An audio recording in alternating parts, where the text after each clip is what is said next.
দুর্ঘটনার কবলে পড়ল তৃণমূলের জেলা মালদা পরিষদের খাদ্য কর্মাধ্যক্ষের গাড়ি। যদিও খাদ্য কর্মাধ্যক্ষ রীতা সিং এদিন গাড়িতে ছিলেন না, ছিলেন তার স্বামীসহ 7 জন। 3 জন জখম হলেও বাকিরা সুস্থ রয়েছে। মঙ্গলবার বিকেলে নাগাদ ঘটনাটি ঘটেছে পুরাতন মালদার ভাবুক অঞ্চলে চেচুমুর 12 নম্বর জাতীয় সড়কে। দুর্ঘটনায় স্করপিও গাড়ির একাংশ দুমড়ে মুচড়ে গেছে। মালদা থেকে গাজলগ্রামে জেলা পরিষদের কর্মাধ্যক্ষ রীতা সিংয়ের স্বামী কৃষ্ণ সিংহ সহ আরও কয়েকজন পঞ্চায়েত সদস্য জেলা পরিষদ থেকে কাজ সেরে গাজল ফেরার পথে এই পথ দুর্ঘটনাটি ঘটে। অভিযোগ, গাজল যাওয়ার পথে চেচুমোর এলাকায় একটি 12 চাকার লরি বাঁ দিকে বাঁক নেওয়ায় স্করপিও গাড়িটির পিছন দিক থেকে একটি বাস সজোরে ধাক্কা মারে বলে খবর, যার ফলে ঘটনাস্থলে গাড়িটি দুমড়ে মুচড়ে যায়। তাদের অভিযোগ, অত্যন্ত জনবহুল এলাকা হওয়া সত্ত্বেও এখানে কোনো ট্রাফিক ব্যবস্থা নেই, যার কারণে এই দুর্ঘটনা। আহতদের মধ্যে ছিলেন তৃণমূলের পঞ্চায়েত সমিতির সদস্য স্বামী ভূষণ সরকার, পান্ডুয়া গ্রাম পঞ্চায়েতের সদস্য ফতেমা খাতুন সহ আরও একজন। প্রত্যেককে চিকিৎসার জন্য মালদা মেডিকেল কলেজ হাসপাতালে পাঠানো হয়েছে। লেখা পর্যন্ত দুর্ঘটনার ফলে 12 নম্বর জাতীয় সড়কের বিশাল যানজটের সৃষ্টি হয়েছে, যদিও ঘটনাস্থলে এখনও এসে পৌঁছায়নি পুলিশ। আমি তো গাজল যাবো এখন এই মুহূর্তে, কি অবস্থা? কিন্তু রাস্তায় যা দেখছি তাতে এখানে এই অ্যাক্সিডেন্ট হয়েছে।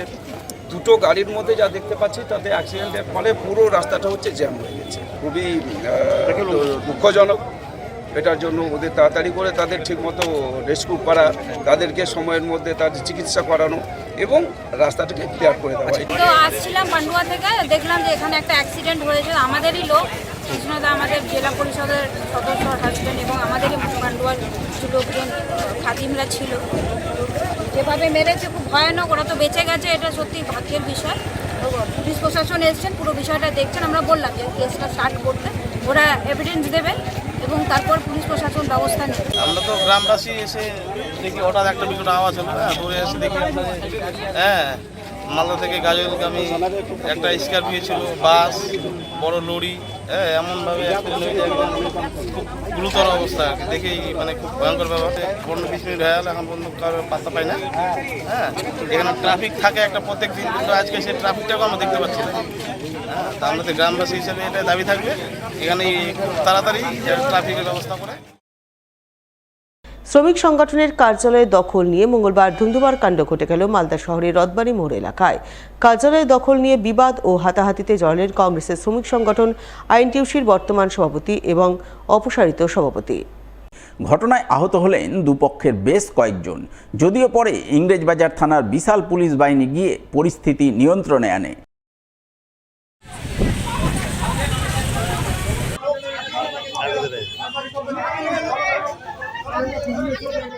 ঘটনায় কংগ্রেসের শ্রমিক সংগঠন আইএনটিইউসির বর্তমান জেলা সভাপতি সন্দীপ সাহা সহ তার অনুগামীরা দাবি করেন, মালদা শহরের রথবাড়ি মোড়ে যে ইন্দিরা স্মৃতি শ্রমিক ভবন রয়েছে তা আইএনটিইউসির জেলা কার্যালয়, কারো ব্যক্তিগত সম্পত্তি নয়। কিন্তু প্রয়াত বিশ্বনাথ গুহর স্ত্রী লক্ষ্মী গুহ তা মানতে রাজি নন। তিনি আইএনটিইউসির জেলা কার্যালয়কে বিশ্বনাথ গুহর পৈতৃক সম্পত্তি দাবি করে জোরপূর্বক দখল নিয়ে বসে আছেন। এদিন তারা অফিসে ঢুকতে গিয়েছিলেন, ওই সময় লক্ষ্মী গুহ দলবল নিয়ে তাদের মারধর করেছে। ইনি বলছেন যে আমি একটু অফিসে ঢুকতে দিব না, এটা আমার পৈতৃক সম্পত্তি, আমার স্বামীর পৈতৃক সম্পত্তি। আমরা জানি এটা কারোর পৈতৃক সম্পত্তি না, একটা সংগঠন, এটা ইউনিয়ন, এটা অফিস, এটা আইএনটিইউসির পৈতৃক সম্পত্তি, এটা কারোর নিজের পৈতৃক সম্পত্তি না। তাই না ঢুকতে দিচ্ছেন না, বারবার করে গালাগালি করছে। এর আগেও আমাদের ঢুকতে দিল না। এখন দেখছি ইদানিং উনি প্রেসিডেন্ট হয়েছেন সঞ্জীব শাহ, যে রাজ্যের প্রেসিডেন্ট কাপুর জমান কামার ওনাকে একটা গ্রুপ দিয়েছে। তাই আমরা আজকে অফিসে ঢুকতে এসেছিলাম। এনারা দেখছি আগে থেকে তালা মেরে ভিতরে ঢুকেছিল। আমরা যখন ভিতরে ঢুকি তালা দেখি এরকম হালকা অবস্থা ছিল, ভাঙা। আমরা ঢুকলাম, ঢুকে ভিতর থেকে লাঠি সোটাতে আমাদেরকে মারতে শুরু করে দিল। যারা ছিলাম তাদেরকে মেরে তাড়িয়ে দিল, আর আমাকে মেরে মাথা ফাটিয়ে দিয়েছে। এটা কোনো আইএনটিইউসি কারো পৈতৃক সম্পত্তি না, এটা আমাদের শ্রমিকদের টাকা পয়সা জীবনে সবাই মিলে সবাই জমিয়ে সবাই হেল্প করে করা হয়েছে। এটা কারো পৈতৃক সম্পত্তি না। এই যে এতদিন ধরে বিশ্বনাথ মারা গেছে, আমরা কোনো দিন এই দোকানঘর খুলিনি একদিনও, কিন্তু উনি এসে এখানে বসে বিজনেস করছে। এই যে দোকানঘরগুলো খুলে দিয়েছে, এগুলো ভাড়া দিচ্ছে কার কাছ থেকে 4 লাখ 5 লাখ করে ভাড়া নিয়েছে, অ্যাডভান্স নিয়ে ভাড়া চলছে। এগুলো তো আমরা কোনোদিন ভাড়া দিইনি আর করিও নি। তার মধ্যে অফিসে আসলাম যখন দেখছি উপরে সব ছেলেদেরকে রেখেছে, উনি হুন্ডা কিছু রেখে রড নিয়ে আমাদের উপরে হামলা করেছে। যদিও প্রয়াত বিশ্বনাথ গুহর স্ত্রী তথা আইএনটিইউসির স্বঘোষিত জেলা সভাপতি লক্ষ্মী গুহ দাবি করেন এই অফিস আইএনটিইউসির কার্যালয় নয়, তার স্বামীর পৈতৃক সম্পত্তি, সেই কারণেই তিনি এই অফিসের বর্তমান মালিক। কিন্তু আইএনটিইউসির বর্তমান নেতৃত্ব জোরপূর্বক এই অফিস দখল করতে চাইছেন। তিনি বাধা দেওয়ায় তাকে মারধর করা হয়েছে। তিনি গোটা ঘটনা জানিয়ে পুলিশে লিখিত অভিযোগ দায়ের করবেন। মারা গেছিল ইন্দ্রাদি, তখন এই অফিসটাকে ইন্দ্রাসিটি শ্রমিক ভবন করেছে। এই বিশ্বনাথ গুহর এই অফিসটা বিশ্বনাথ গুহর নামে। আজকে আমি হঠাৎ করে এসেছি, আমি আমার দল কম করে 30 জন নিয়ে এসছে। আমি অফিসে প্রত্যেক দিনের ন্যায় এরকমই অফিসে বসে আছি। আমাকে এসে বেধড়ক সঞ্জিত, বাবুল এবং ভিডিও বিগত দিনে ওদের নামে 7 বার কেস করা হয়েছে ইংলিশ বাজার থানাতে, এখন অবধি কেস চলছে। আজকে যদি আমি কারো পৈতৃক সম্পত্তি দখল করতে যাই, হাইট ভবন দখল করতে যাই, তাহলে কি আমাদের হাইট ভবন হয়ে যাবে? আজকে বিশ্বনাথ গুহর সম্পত্তি আজকে যদি দখল করে, আজকে বিশ্বনাথ গুহর সম্পত্তি কি আইনটুসি হয়ে যাবে? আমি সেটাই জানতে চাই প্রশাসনের কাছে। এই বিষয়ে ইংরেজবাজার পৌরসভার চেয়ারম্যান তথা তৃণমূল নেতা কৃষ্ণেন্দু চৌধুরীকে ধরা হলে তিনি জানান, Rathbari labour cell office Biswanath Guha তৈরি করলেও তা কারো পৈতৃক সম্পত্তি নয়। লক্ষ্মী গুহ ভুল কথা বলছেন।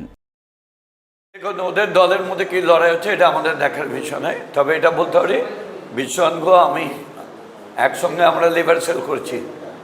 যখন ইন্দিরা গান্ধী হেরে গেলেন তখন লেবার সেল হলো, তখন আইনটিসি ছিল না। পরবর্তীকালে আইনটিসি হলো। লেবার সেল থাকতেই ওই জায়গা খাস জায়গা ছিল এবং ডিচ, সেটা মাটি ভরে একটা চাটার ঘর করেছিলাম আমরা, সেখানে অফিস চালাতাম। পরবর্তীকালে বিশ্বনাথ গুহ আইনটিসি হয়ে অফিস চালাচ্ছে, সবাই মিলে টাকা দিয়ে ওইটা ঘর হয়েছিল। এটা বিশ্বনাথ গুহর একা নয়, এটা পৈতৃক সম্পত্তি নয়। তো ওই বিল্ডিংটা পরবর্তীকালে বিশ্বনাথ গুহ আইনটিসি হয়েছিল যখন তিনি তৈরি করেছিলেন। শোনা ওনার স্ত্রী যেটা বলছে ঠিক নয়। পোস্ট, সরকারি পোস্টে কোনো ফ্যামিলিগত হয় না।